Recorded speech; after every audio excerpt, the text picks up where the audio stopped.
નમસ્કાર, મંતવ્ય ન્યૂઝ સાથે હું છું ઋષા વેગડા। સમાચારની શરૂઆત કરીશું દિલ્હી સહિત કેટલાક રાજ્યોમાં હવામાન વિભાગ દ્વારા વરસાદનું એલર્ટ આપવામાં આવ્યું છે। તેમજ કેટલાક રાજ્યોમાં આગામી 2 થી 3 દિવસ સવારે ગાઢ ધુમ્મસની સંભાવના છે। દિલ્હી સહિત દેશના ઘણા રાજ્યોમાં હિમવર્ષા। અનેક રાજ્યોમાં લઘુત્તમ તાપમાન 2 થી 8 ડિગ્રી સેલ્સિયસ નોંધાયું।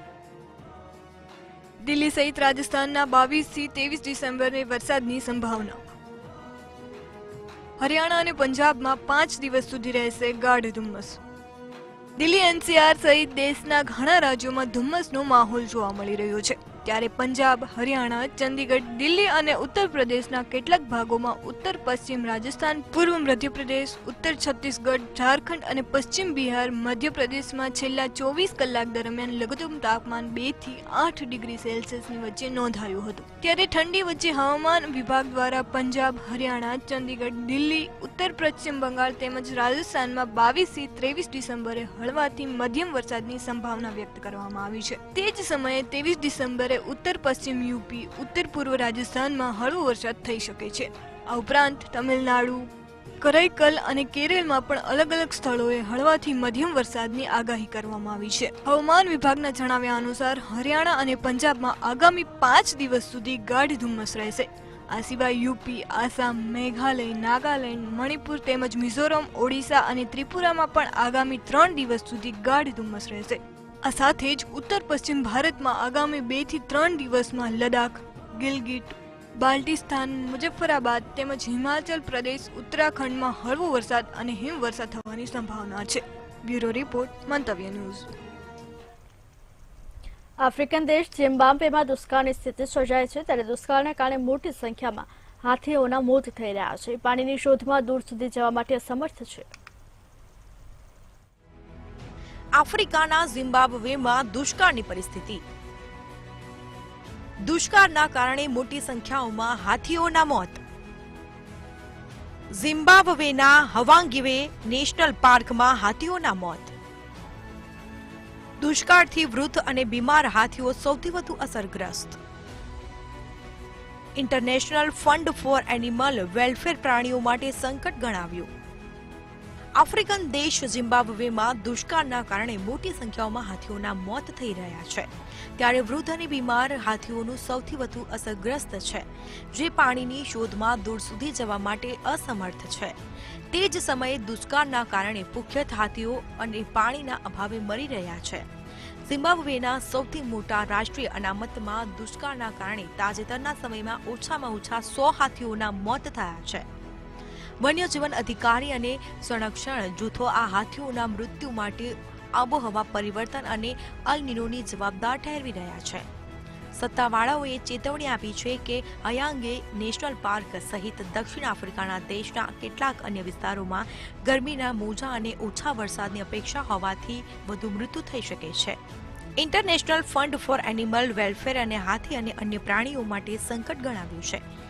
ઝિમ્બાબ્વે નેશનલ પાર્ક્સ અને વાઇલ્ડ લાઇફ મેનેજમેન્ટ ઓથોરિટીના પ્રવક્તા ટીનાશે ફારવેઓએ જણાવ્યું છે કે અલ નીનો પહેલેથી જ ભયંકર પરિસ્થિતિને વધુ ખરાબ કરી રહ્યું છે। અલ નીનોનો વાસ્તવમાં આબોહવા સંબંધિત મોસમી અસર છે, જે સરેરાશ દર 2 થી 7 વર્ષે થાય છે। ઝિમ્બાબ્વેમાં અલ નીનોની ઘટના પહેલા જ અનુભવાઈ ચૂકી છે। આબોહવા પરિવર્તન અલ નીનોને વધુ મજબૂત બનાવી રહ્યું છે અને જે વધુ ગંભીર પરિણામો તરફ દોરી રહ્યું છે। સત્તાવાળાઓને 2019ની ઘટનાઓનું પુનરાવર્તન થવાનો ભય છે, જ્યારે હંગાઈએ નેશનલ પાર્કમાં ગંભીર દુષ્કાળના કારણે 200 થી વધુ હાથીઓના મોત થયા છે। બ્યુરો રિપોર્ટ, મંતવ્ય ન્યૂઝ।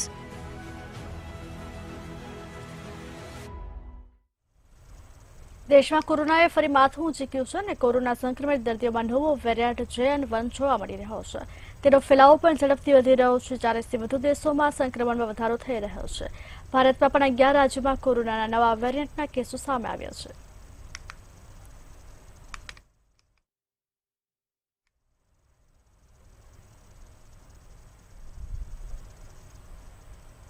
અયોધ્યામાં ભગવાન શ્રીરામના ભવ્ય મંદિરની પ્રાણ પ્રતિષ્ઠા મહોત્સવની તૈયારીઓ શરૂ થઈ ગઈ છે. ત્યારે પીએમ મોદી અયોધ્યા એરપોર્ટની બાજુમાં વિશાળ જનસભાને સંબોધશે. ઉપરાંત તેઓ અયોધ્યા એરપોર્ટ અને રેલવે સ્ટેશનનું ઉદઘાટન પણ કરશે. અહીંથી દિલ્હી જતી વંદે ભારત સહિતની 2 ટ્રેનોને ફ્લેગ ઓફ કરશે. ત્યારે અંગે કમિશનર ગૌરવ દયાલે કહ્યું કે વડાપ્રધાન નરેન્દ્ર મોદી 30 ડિસેમ્બરે અયોધ્યા પહોંચી રહ્યા છે. આ દરમિયાન સુરક્ષાને લઈ કેટલીક બાબતોનું ધ્યાન રાખવામાં આવશે. વડાપ્રધાન નરેન્દ્ર મોદીને લઈને જોરદાર તૈયારીઓ કરવામાં આવી રહી છે. ગુરુવારે મુખ્યમંત્રી યોગી આદિત્યનાથે વરિષ્ઠ અધિકારીઓ સાથે બેઠક કરી હતી અને જરૂરી દિશા નિર્દેશો આપ્યા હતા. સીએમ યોગીએ જાહેર સભા સ્થળો પર નિરીક્ષણ કર્યું હતું.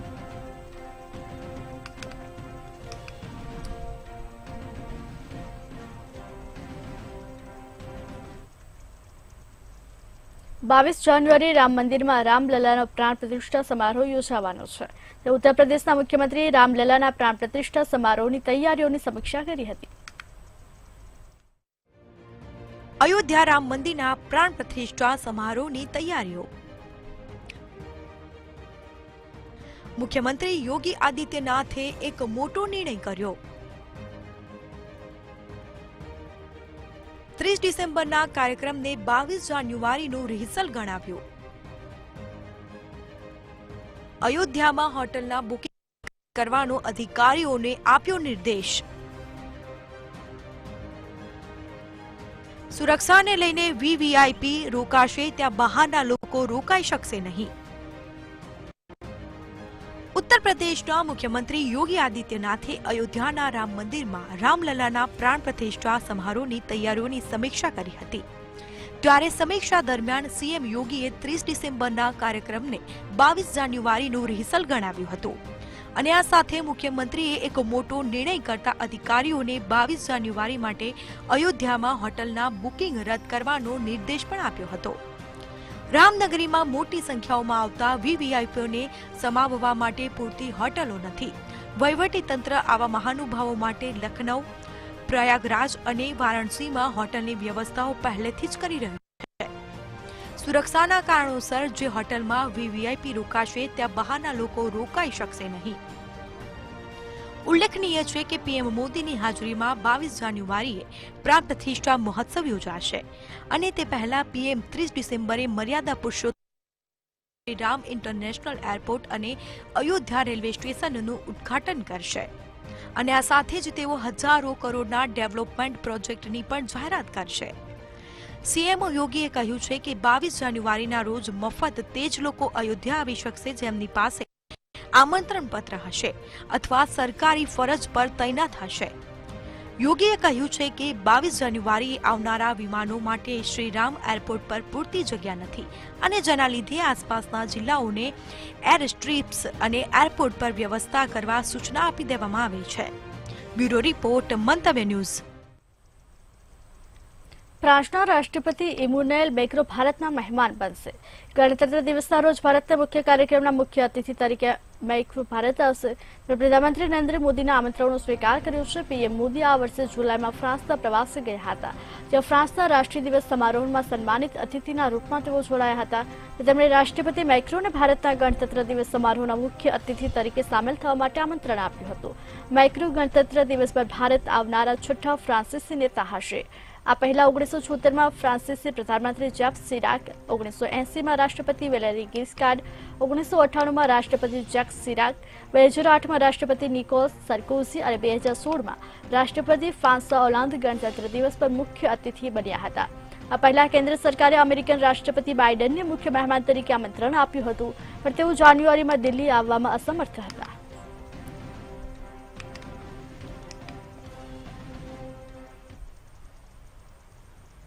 જમ્મુના રાજૌરીના પૂંછમાં થયેલા આતંકી હુમલાનું ખોફનાક દ્રશ્ય સામે આવ્યું છે. રાજૌરી અને પૂંછ જિલ્લાની સરહદ પર જંગલોથી ઘેરાયેલા વિસ્તારમાં સેનાની 2 ગાડીઓને આતંકીઓએ ઘેરી લીધી હતી અને પછી ધડાધડ ફાયરિંગ કરવા લાગ્યા હતા. પાકિસ્તાનના ફાયર આતંકીઓ હંમેશની જેમ છુપાઈને આર્મીની ટ્રક પર ફાયરિંગ કર્યું હતું, જેમાં 4 જવાનો શહીદ થયા હતા. આ દુર્ઘટનામાં 2 જવાન ઘાયલ થયા છે. હુમલા બાદ આતંકીઓ જવાનોના હથિયારો લઈને ભાગ્યા હતા.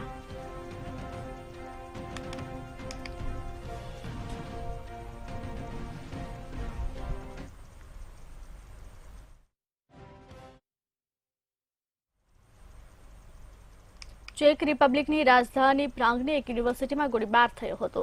ગોળીબારમાં 15થી વધુ લોકોના મોત થયા છે. 20 લોકો ઘાયલ થવાની ઘટના સામે આવી છે. ચેક રિપબ્લિકની રાજધાની પ્રાગમાં ગોળીબારની ઘટના. પ્રાગની એક યુનિવર્સિટીમાં ગોળીબારમાં 15થી વધુ લોકોના મોત. લોકોને ઘટના સ્થળેથી દૂર રહેવા તેમજ ઘરની અંદર રહેવા કરાઈ અપીલ. ચેક રિપબ્લિકની રાજધાની પ્રાગની અંદર યુનિવર્સિટીમાં ગોળીબારની ઘટના સામે આવી છે. ત્યારે આ ગોળીબારમાં 15થી વધુ લોકોના મોત અને 20 જેટલા લોકો ઘાયલ થયા હોવાનો અહેવાલ સામે આવ્યો છે. ચેક પોલીસનું કહેવું છે કે ગોળીબાર ચલાવનાર વ્યક્તિનું પણ મોત થઈ ગયું છે. જો કે પોલીસે હજુ સુધી હુમલાખોરોની ઓળખ અંગે કોઈ માહિતી આપી નથી. માર્યા ગયેલા શૂટરોનો પણ મૃત્યુ આંકમાં સમાવેશ થાય છે.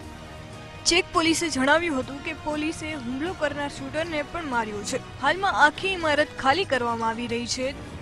તો હુમલામાં કેટલાક લોકો માર્યા ગયા છે, જ્યારે ડઝનેક લોકો ઘાયલ થયા છે. ચેક પોલીસે ટ્વિટર પર એક પોસ્ટ મૂકી હતી. ત્યારે આ પોસ્ટમાં જણાવવામાં આવ્યું હતું કે શૂટર પણ માર્યો ગયો છે. હાલ સમગ્ર બિલ્ડિંગને ખાલી કરવામાં આવી રહી છે અને ઘણા લોકોને ઘટના સ્થળેથી મૃત્યુ પામ્યા હોવાનો અહેવાલ સામે આવી રહ્યો છે. તેમજ ડઝનેક લોકો ઘાયલ થયા છે. પોલીસે કહ્યું કે પ્રારંભિક માહિતીના આધારે અમે પુષ્ટિ કરી શકીએ છીએ કે ઘટના સ્થળે મૃત અને ઘાયલ લોકો છે. પ્રાગના ઓલ્ડ ટાઉનમાં આખું ચોરસ અને આસપાસનો વિસ્તાર બંધ હતો. લોકોને ઘટના સ્થળથી દૂર રહેવા અને ઘરની અંદર રહેવા વિનંતી કરવામાં આવી છે. જ્યારે વડાપ્રધાન પેટ્ર ફિયાલે દેશના પૂર્વમાં તેમનો પ્રવાસ રદ કર્યો છે. તેમણે સોશિયલ મીડિયા પ્લેટફોર્મ એક્સ પર જણાવ્યું હતું કે તે પ્રાગ જવા રવાના થઈ ગયા છે. મધ્યમ વર્ગ માટે ખુશીના સમાચાર સામે આવ્યા છે. એલપીજી ગેસ સિલિન્ડર 39.50 રૂપિયા સસ્તો થઈ ગયો છે. આ ઘટાડો ફક્ત 19 કિલો વાળા કોમર્શિયલ સિલિન્ડરમાં કરવામાં આવ્યો છે. ઘરેલું રાંધણ ગેસમાં કોઈ ફેરફાર કરવામાં આવ્યો નથી. દિલ્હીથી લઈ પટના સુધી એલપીજી સિલિન્ડર 39.50 રૂપિયા સસ્તો થયો છે. 30 ઓગસ્ટ 2023 ઘરેલું એલપીજી સિલિન્ડરના ભાવ 200 રૂપિયા ઓછા થઈ ગયા હતા.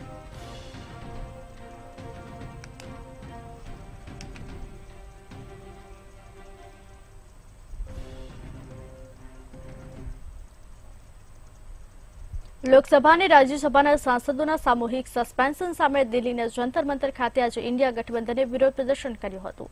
આ દરમિયાન રાહુલ ગાંધીએ સંસદની સુરક્ષામાં ભંગને લઈ કેન્દ્ર સરકાર પર નિશાન સાધ્યું હતું. રાહુલ ગાંધીએ જણાવ્યું હતું કે દેશમાં ભયંકર બેરોજગારી છે. દેશના યુવાનો રોજગાર શોધી શકતા નથી. મોદીજીએ યુવાનોમાં નોકરી છીનવી લીધી છે. સાથે જ તેમણે કહ્યું હતું કે મોદી સરકારમાં યુવાનો 7.5 કલાક સુધી ફોનમાં રહે છે કારણ કે મોદીજી એમને રોજગાર નથી આપી રહ્યા.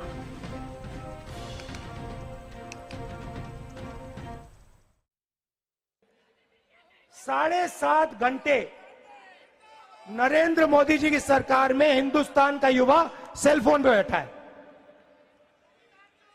क्योंकि नरेंद्र मोदी जी ने उसको रोजगार नहीं दिया है. रोजगार उससे छीन लिया है और उसको एक ही रास्ता दिया है. सेल फोन पर इंस्टाग्राम को मतलब देखते रहो, 24 घंटा देखते रहो. ये है हिंदुस्तान की हालत, सच्ची हालत. इसीलिए ये जो युवा थे जिन्होंने सिक्योरिटी ब्रीच जरूर की, वो भी आपकी गलती है. इसलिए वो पार्लियामेंट हाउस में कूद कर आए. ये भावना हिंदुस्तान के हर युवा के दिल में है. દેશમાં કોરોનાએ ફરી માથું ઊંચક્યું છે અને કોરોના સંક્રમિત દર્દીઓમાં નવો વેરિયન્ટ JN1 જોવા મળી રહ્યો છે. તેનો ફેલાવો પણ ઝડપથી વધી રહ્યો છે. 40થી વધુ દેશોમાં સંક્રમણમાં વધારો થઈ રહ્યો છે. ભારતમાં પણ 11 રાજ્યોમાં કોરોનાના નવા વેરિયન્ટના કેસો સામે આવ્યા છે. દેશમાં કોરોના વાયરસના કેસોમાં ઝડપથી થઈ રહ્યો છે વધારો. કોરોનાના નવા વેરિયન્ટ JN1 જોવા મળી રહ્યો છે ઉછાળો. ભારતમાં નવા વેરિયન્ટ JN1ના કુલ 21 કેસ નોંધાયા. દેશના 11 રાજ્યોમાં JN1 વેરિયન્ટનો ફેલાવો. દેશમાં કોરોના વાયરસના કેસ ઝડપથી વધવા લાગ્યા છે. સ્વાસ્થ્ય મંત્રાલય દ્વારા જાહેર કરાયેલા આંકડા અનુસાર છેલ્લા 24 કલાકમાં કોવિડના 328 નવા કેસ નોંધાયા છે અને એક વ્યક્તિનું મોત થયું છે. ત્યારે સક્રિય કેસની સંખ્યા વધી 2000 નું 997 થઈ ગઈ છે. નવા વેરિયન્ટના કુલ કેસ 21 છે. છેલ્લા 5 અઠવાડિયાથી કોરોના વાયરસથી સંક્રમિત દર્દીઓમાં નવો વેરિયન્ટ JN1 જોવા મળ્યો છે અને તેમાં હવે ઝડપથી વધારો થઈ રહ્યો છે.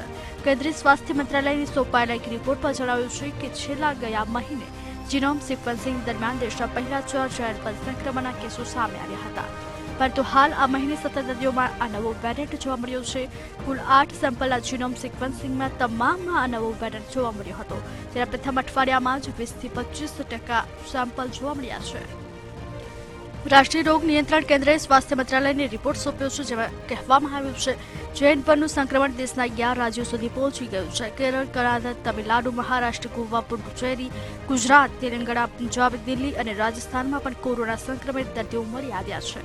કેન્દ્રીય સ્વાસ્થ્ય મંત્રાલય દ્વારા ગઈકાલે જાહેર કરાયેલા આંકડા મુજબ દેશમાં કોરોના સંક્રમણથી કુલ 6 લોકોના મોત થયા હતા, જેમાં કેરળમાં 3, કર્ણાટકમાં 2 અને પંજાબમાં 1 દર્દીનો સમાવેશ થાય છે. ઉપરાંત 358 લોકો કોરોના સંક્રમિત મળ્યા હતા, જેના પગલે કોરોના સંક્રમિત દર્દીઓની કુલ સંખ્યા 2305થી વધી 2669 પહોંચી ગઈ હતી. નિષ્ણાતોએ આ મામલે ખુલાસો કર્યો હતો કે શિયાળાની ઋતુમાં રોગપ્રતિકારક શક્તિ નબળી પડે છે, જેના કારણે સંક્રમણની ઝપેટમાં ઝડપથી આવી જવાય છે. ત્યારે સમગ્ર મામલે કેન્દ્રીય આરોગ્ય મંત્રી મનસુખ માંડવિયાએ કોરોનાથી ગભરાવાની નહીં, ફક્ત સાવચેતી રાખવાની જરૂર છે તેવું નિવેદન આપ્યું છે. બ્યુરો રિપોર્ટ મંતવ્ય ન્યૂઝ. દિલ્હીના સીએમ કેજરીવાલની મુશ્કેલીમાં વધારો થયો છે. દિલ્હીના સીએમની મુશ્કેલીમાં વધારો થયો છે. સીએમ કેજરીવાલની મુશ્કેલીમાં વધારો થયો છે. લીકર કૌભાંડમાં કેજરીવાલને વધુ એક સમન્સ પાઠવવામાં આવ્યું છે.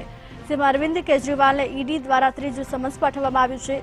આગામી 3 જાન્યુઆરીએ ઈડીએ હાજર થવા માટે ફરમાન આપ્યું છે. દિલ્હીના સીએમ કેજરીવાલની મુશ્કેલીમાં ફરીથી વધારો થયો છે. આગામી 3 જાન્યુઆરી ઈડીએ હાજર થવા માટે ફરમાન આપ્યું છે. લીકર કૌભાંડમાં કેજરીવાલને વધુ એક સમન્સ પાઠવવામાં આવ્યું છે. સીએમ અરવિંદ કેજરીવાલને ઈડીનું આ ત્રીજું સમન્સ છે. સીએમ અરવિંદ કેજરીવાલને ઈડી દ્વારા ત્રીજું સમન્સ પાઠવવામાં આવ્યું છે. દિલ્હીના સીએમ કેજરીવાલની મુશ્કેલીમાં ફરીથી વધારો થયો છે. લીકર કૌભાંડમાં કેજરીવાલને વધુ એક સમન્સ પાઠવવામાં આવ્યું છે. સીએમ અરવિંદ કેજરીવાલને ઈડી દ્વારા ત્રીજું સમન્સ આપવામાં આવ્યું છે. આગામી 3 જાન્યુઆરીએ ઈડીએ હાજર થવા માટે ફરમાન કર્યું છે. આગામી 3 જાન્યુઆરીએ ઈડીએ હાજર થવા માટે ફરમાન આપ્યું છે. સીએમ અરવિંદ કેજરીવાલને ઈડીએ ત્રીજું સમન્સ પાઠવ્યું છે. દિલ્હીના સીએમ કેજરીવાલની મુશ્કેલીમાં ફરીથી વધારો થયો છે. લીકર કૌભાંડમાં કેજરીવાલને વધુ એક સમન્સ પાઠવવામાં આવ્યું છે. તેમજ 3 જાન્યુઆરીએ ઈડીએ હાજર થવા માટે પણ ફરમાન કર્યું છે. સીએમ અરવિંદ કેજરીવાલને ઈડી દ્વારા ત્રીજું સમન્સ પાઠવવામાં આવ્યું છે અને આગામી 3 જાન્યુઆરીએ હાજર થવા માટે ફરમાન પણ કરવામાં આવ્યું છે. દિલ્હીના સીએમ કેજરીવાલની મુશ્કેલીમાં વધારો થયો છે. સીએમ અરવિંદ કેજરીવાલને ઈડી દ્વારા ત્રીજું સમન્સ આપવામાં આવ્યું છે. તેમજ આગામી 3 જાન્યુઆરીએ ઈડીએ હાજર થવા માટે ફરમાન પણ કર્યું છે. લીકર કૌભાંડ કેસમાં કેજરીવાલની મુશ્કેલી વધી છે. લીકર કૌભાંડમાં કેજરીવાલને વધુ એક સમન્સ પાઠવવામાં આવ્યું છે.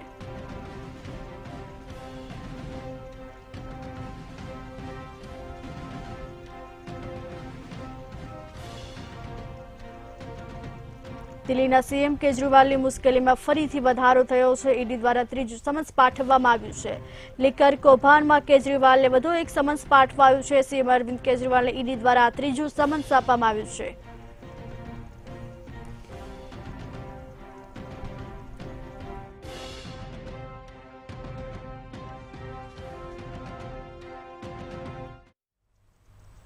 દિલ્હી દારૂ કૌભાંડમાં સંજય સિંહને સૌથી મોટો ઝટકો મળ્યો છે. દિલ્હી દારૂ કૌભાંડ કેસમાં સંજય સિંહને જોકે ઝટકો મળ્યો છે. કોર્ટે આપના નેતાની જામીન અરજી ફગાવી છે. સિસોદિયા બાદ સંજય સિંહને પણ હવે જામીન અરજી નહીં મળે. કોર્ટ દ્વારા તેને સૌથી મોટો ઝટકો મળ્યો છે. રાઉઝેવની કોર્ટે જામીન આપવાનો ઇનકાર કર્યો છે. સિસોદિયા બાદ સંજય સિંહને પણ હવે જામીન નહીં મળે. રાઉઝેવની કોર્ટ દ્વારા જામીન આપવાનો ઇનકાર કરવામાં આવ્યો છે. દિલ્હી દારૂ કૌભાંડ મામલામાં સંજય સિંહને જોકે ઝટકો મળ્યો છે. જામીન આપવાનો ઇનકાર કરવામાં આવ્યો છે. કોર્ટે આપના નેતાની જામીન અરજી ફગાવી દીધી છે. સિસોદિયા બાદ સંજય સિંહને પણ હવે જામીન નહીં મળે. ત્યારે દિલ્હી દારૂ કૌભાંડ મામલામાં સંજય સિંહને જામીન અરજી ફગાવી દેવામાં આવી છે.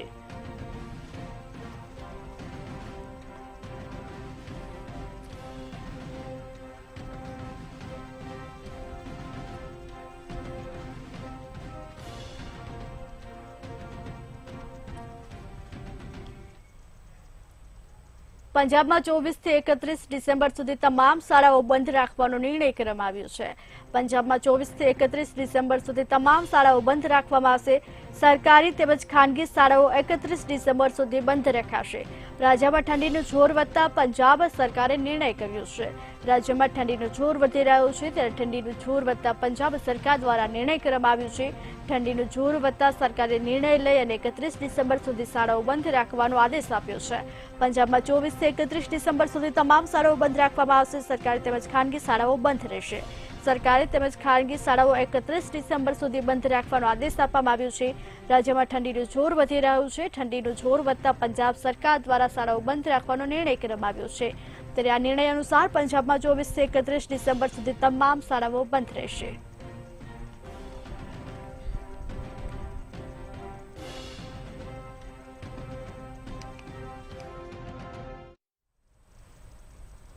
સમાચારમાં આગળ વાત કરીશું. અમદાવાદના ગુરુકુળ બાદ ઈસનપુરમાં પણ વ્હાઇટ ટોપિંગ રોડ તોડવામાં આવ્યો હતો. કોર્પોરેશનના અણધાર વહીવટ અને અધિકારીઓની ભૂલના લીધે પ્રજાના પૈસાનો વેડફાટ થઈ રહ્યો છે. 3.75 કરોડના ખર્ચે 1 વર્ષ પહેલા જ આ રોડ બનાવવામાં આવ્યો હતો, જેમાં 48 વોર્ડમાં વ્હાઇટ ટોપિંગ રોડ બનાવવા માટે બજેટમાં ઉલ્લેખ કરવામાં આવ્યો હતો. દરેક વોર્ડમાં 2 રોડ એટલે કે કુલ 6 વ્હાઇટ ટોપિંગ રોડ બનાવવાના હતા, પરંતુ કોર્પોરેશન હજુ સુધી 6 થી 7 જ રોડ બનાવી ચૂકી છે.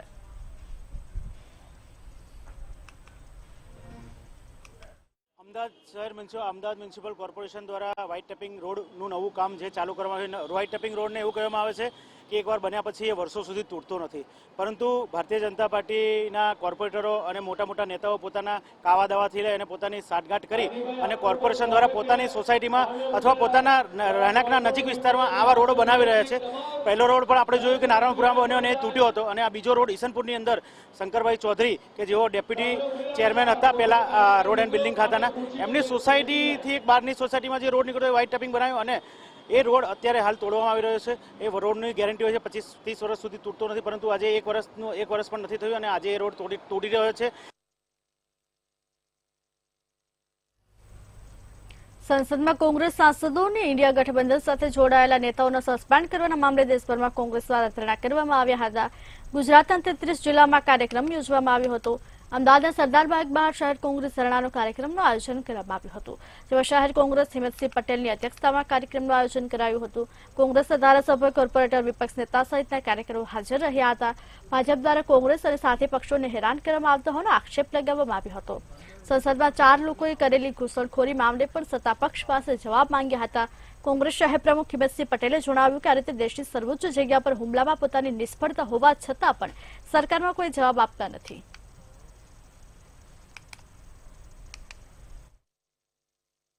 લોકતંત્ર બચાવો અને સંવિધાન બચાવો એ મુદ્દાને લઈને સમગ્ર રાષ્ટ્રમાં કોંગ્રેસ પાર્ટી આજે ધરણા ધરી રહી છે. લોકતંત્ર, લોકશાહી, પ્રજાતંત્રની અંદર જે સંસદો ચૂંટાતા હોય, પ્રજા જેમને ચૂંટાઈને આ દેશની સર્વોપરી સંસ્થા સંસદની અંદર પોતાના પ્રતિનિધિ તરીકે મુકતી હોય, જ્યારે સંસદ બનતા હોય ત્યારે આ દેશમાં જે પણ ઘટનાઓ ઘટતી હોય એ સત્તાધારી પક્ષનું ધ્યાન કેન્દ્રિત કરવા માટે તમામ સંસદોની જવાબદારી બનતી હોય છે. જ્યારે આપણે લોકસભાની સૌથી મોટી સર્વોપરી સંસ્થા દેશની છે, એના ઉપર હુમલો થાય એની ચર્ચા કરવા માટે, કાયદો અને વ્યવસ્થાની ચર્ચા કરવા માટે જ્યારે વિપક્ષ માંગણી કરતો હોય ત્યારે તમામ વિપક્ષને તમે સસ્પેન્ડ કરી દેવામાં આવે, વિપક્ષની વાત સાંભળવામાં ના આવે, વિપક્ષ સાથે સંવાદ કરવામાં ના આવે. અને ભારતીય જનતા પાર્ટી, હું કહું છું કે આ ચર્ચાથી કેમ ભાગી રહી છે? શું એમની નિષ્ફળતા છે? એ નિષ્ફળતાના કારણો શું છે કે સંસદની અંદર આટલા લોકો ઘૂસી ગયા, સંસદની અંદર એ લોકો ફાયર બોમ્બ નાખ્યો જેનાથી ધુમાડો થયો, અને આટલી ત્યાં ગેરવ્યવસ્થા સર્જાઈ ગઈ, અને આટલી મોટી ચૂક તમે દેશની સુરક્ષા અને સલામતીની વાત કરો છો. સંસદમાંથી 146 જેટલા સાંસદોને સસ્પેન્ડ કરવાના નિર્ણયને લઈ કોંગ્રેસ દ્વારા ભાજપ સરકાર સામે વિરોધ કરવામાં આવી રહ્યો છે. નર્મદા જિલ્લાના મુખ્ય મથક રાજપીપળા ગાંધી ચોક ખાતે કોંગ્રેસ સમિતિના કાર્યકર્તાઓએ વિરોધ નોંધાવ્યો હતો. કોંગ્રેસ સમિતિના પ્રમુખ પ્રફુલભાઈ પટેલ સહિત કાર્યકર્તાઓએ ગાંધીજીની પ્રતિમાને ફૂલ અર્પણ કર્યા બાદ સરકાર વિરોધી સૂત્રોચ્ચાર કરી ઉગ્ર વિરોધ નોંધાવ્યો હતો. આ દરમિયાન કોઈ અનિચ્છનીય બનાવ ન બને તે માટે નર્મદા પોલીસ દ્વારા કડક બંદોબસ્ત પણ ખડકી દેવામાં આવ્યો હતો.